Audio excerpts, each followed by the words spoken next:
अस्सलाम वालेकुम, मैं हूं डॉक्टर उस्मान और ये उर्दू वर्जन है ग्राफिकल एक्सेलेंस की वीडियो का। और इस लेक्चर का ना हम बात करेंगे प्रीवियस अपने कॉन्सेप्ट को कंटिन्यू करते हुए कि डाटा डायग्नोस्टिक के अंदर किस तरीके से हमने डिफरेंट एग्जांपल्स को देखा था, रिसर्च क्वेश्चन जनरेट किए थे, विजुअलाइजेशंस को देखा था, कन्फॉर्मेलिटी एनालिसिस प्रोवाइड किया था। तो उसके बाद जब सारी चीज़ें बन जाती हैं तो हमने किस तरीके से ग्राफिकल एक्सेलेंस बनानी है। ग्राफिकल एक्सेलेंस बेसिकली मकसद ये है कि आप वही चीज़ें शो करें अपने ग्राफ के अंदर जो उससे रिलेटेड हैं। ग्राफिकल एक्सेलेंस का मतलब है कि क्लैरिटी हो, अंडरस्टैंडेबल हो। तो वही सारे आपके ओल्ड कॉन्सेप्ट हैं जो कंबाइन होकर आपके पास एक कॉन्सेप्ट बनता है जो आपके पास ग्राफिकल एक्सीलेंस का आता है। Graphical excellence by the time आपकी चेंज होती रहती है depending on the nature of your visualisations and nature of your data, but actual जो उसके कॉन्सेप्ट रहते हैं वो आपके सिमिलर ही रहते हैं। तो जो इसकी रिसोर्सेज के अंदर हमारे पास हैं, ये एडवर्ड टफ्टी की बुक है visual display of quantitative information, उससे ये इन्फॉर्मेशन ली गई है। और जब हम ग्राफ के बारे में बात करते हैं तो जैसा कि आपको पता है कि ग्राफ्स जो होते हैं उन्होंने डाटा को रिवील करना होता है। जैसा कि अगर मेरे पास ये एक डाटा टेबल गिवन है, इस डाटा टेबल को अगर मैं प्लॉट करना चाहूँ और ये मेरे पास 4 डिफरेंट डाटा टेबल गिवन है और मैं चाहता हूँ कि मैं देखूँ कि सम ऑफ स्केयर्स या मेरे पास इसके ऊपर अगर मैं कोई भी मीन, मोड या मीनियन या रिग्रेशन लाइन बनाना चाहता हूँ तो मेरे पास क्या चीज़ें बनती हैं। तो मैं अगर उसको प्लॉट करूँगा तो देखें जैसा डाटा डिफरेंट होता है उसी तरीके से हमारे पास जो है विजुअलाइजेशन डिफरेंटली बनती है। इसी तरीके से जो मेथड मैं उसके ऊपर अप्लाई करूँगा उसी के अकॉर्डिंगली जो है वो विजुअलाइजेशन आपके पास इलादा नज़र आ रही होगी। माइट भी मैंने नंबर 1 के ऊपर जो है मैंने एवरेज अप्लाई किया, नंबर 2 के ऊपर मैंने मीन मोडियन किया या मैंने लीनियर रिग्रेशन अप्लाई किया नंबर 3 या 4 पे। तो ग्राफ जो होता है वो आपका डाटा रिवील करना चाहिए। इस तरीके से जब आप किसी भी ग्राफ को चेक करना चाहते हैं वापस, और हमने काफ़ी सारा पहले भी सीखा है कि अगर आप किसी भी ग्राफ को चेक करना चाहते हैं तो आपके ग्राफ के पास अगर कोई भी एक प्लॉट या डाटा के ऊपर मैं जाऊँ और वो गिवन है तो बेसिकली मैं क्या कर सकता हूँ कि मैं देखूंगा कि जो प्लॉट हुआ है उसके अकॉर्डिंगली, जैसे ये जो ए वेरिएबल है इसकी वैल्यू एक्चुअल में मेरे डाटा टेबल के अंदर क्या इसी जगह के ऊपर लाई करती थी, अगर या ये एरो वाली जगह जो है वो 10 है और वैल्यू भी ए की 10 है, तो बेसिकली मेरा जो डाटा है वो accordingly to my data table वो सही तरीके से प्लॉट हो रहा है। तो आप अपने डाटा को इस तरीके से वेरीफाई करते हैं। और ग्राफिक एक्सीलेंस आपको क्या कहती है कि आप अपने डाटा को वेरीफाई करें, डाटा को चेंज मत करें, डिस्टॉर्ट मत करें। ये वही प्रिंसिपल्स हैं जो आप पहले पढ़ चुके हैं, principles of graphical integrity, principles of graph visualization. तो यही वो सारे प्रिंसिपल कंबाइंड होकर आपके ग्राफिकल एक्सीलेंस को पुट आउट कर रहे होते हैं, आपके लिए बना रहे होते हैं।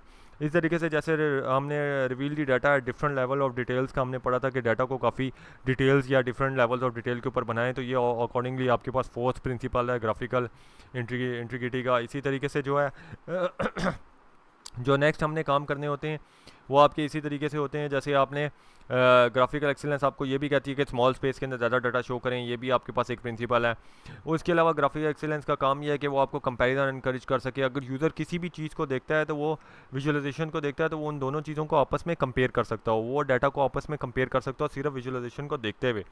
इसी तरीके से जो है व्यूअर्स जो हैं वो आपके पास डाटा के ऊपर फोकस करें ना कि डिज़ाइन के ऊपर फोकस करें। तो ये भी आपके पास प्रिंसिपल 1 बनता है कि हमने ग्राफिकल डाटा वेरिएशन आपने शो करनी है ना कि आपने डिज़ाइन वेरिएशन शो करनी है। और ये हम पहले भी पढ़ चुके हैं और आगे भी हम देखेंगे किस तरीके से आप कन्वर्ट करते हैं डिज़ाइन वेरिएशन को अगेन इनटू डाटा वेरिएशन के अंदर।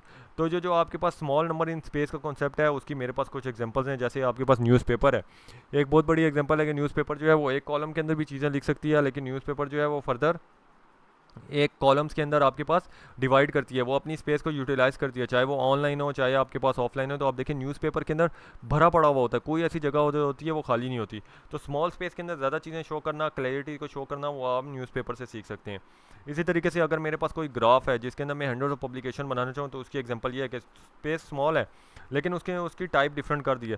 तो न ये हमेशा मैं ये कहता हूँ कि ज़रूरी नहीं है कि बार चार्ट ही हमेशा बनेगा, लाइन चार्ट ही बनेगा, या आपके पास जो ऑलरेडी चार्ट बन चुके होते हैं वो आपके पास बनेंगे। ये डिपेंड करता है यूज़र की थिंकिंग के ऊपर कि वो किस तरीके से अपनी विजुअलाइजेशन को डिस्प्ले करना चाहता है, वो किस तरीके से काम कर सकता है, वो किस तरीके से डाटा को शो कर सकता है। तो ये आप पे डिपेंड करता है कि आप अपनी कितनी इंटरेक्टिविटी लेके आएँ अपनी विजुअलाइजेशन के अंदर, कितनी आप जो है इनोवेशन लेके आएँ अपनी विजुअलाइजेशन के अंदर। तो ज़रूरी नहीं होता कि टेबल यूज या आप D3 के सॉफ्टवेयर को यूज़ करते हुए आप जो है अपनी विजुअलाइजेशन बिल्डअप करते हैं। डिपेंडिंग आपके पास कितनी इनोवेशन है आप अपनी विजुअलाइजेशन को चेंज भी कर सकते हैं। जैसा कि ये 21,000 नंबर जो हैं विजुअलाइजेशन के अंदर शो हुए हैं। तो बेसिकली जब आपके पास डाटा ज़्यादा होता है तो आप ग्राफ की टाइप को भी चेंज करते जाते हैं, और ये हम पहले भी देख चुके हैं।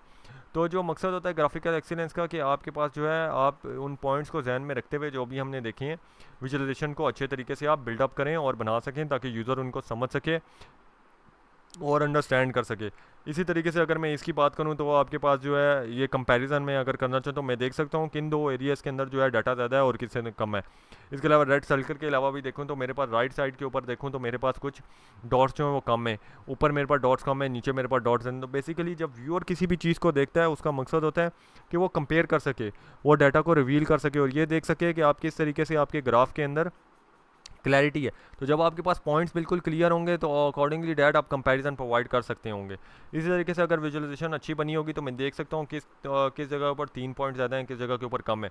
तो बेसिकली आपके पास जो भी चीज़ आप जिसके ऊपर भी काम कर रहे होते हैं आपने उसके ऊपर विजुअलाइजेशन में ये सोच के बनानी है कि मैं कंपैरिजन करवाना चाहता हूँ, यूज़र उसको देख सकता है, कल को उससे कोई रिजल्ट कंक्लूड कर सकता है। तो विजुअलाइजेशन जो होती हैं वो आपकी पिक्चर होती हैं डाटा के, जैसा कि हमने पहले भी पढ़ा है। तो ग्राफिकल एक्सेलेंस के उन्हीं पॉइंट को जहन में रखते हुए आपको जो है कुछ चीज़ें ये भी अपने जहन में रखनी चाहिए। जो ग्राफ्स होते हैं वो उसके अंदर स्टैट्स भी होती है, आपके पास इंटीजर्स भी होते हैं, टेक्स्ट भी होता है, डिज़ाइन भी होता है, कलर्स भी होते हैं।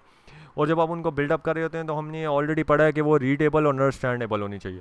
तो जब वो रीडेबल और अंडरस्टैंडेबल कब होगी, जब आपने क्लैरिटी उसके अंदर लेके आएंगे, जब वो प्रिसाइज होगी, वो एक्यूरेट डाटा शो करेगी, जब वो एफिशिएंटली डाटा शो करेगी, कलर्स ठीक होंगे, सारी चीज़ें ठीक होंगी, तभी आपका ग्राफ जो है ग्राफिकल एक्सीलेंस की तरफ जाएगा।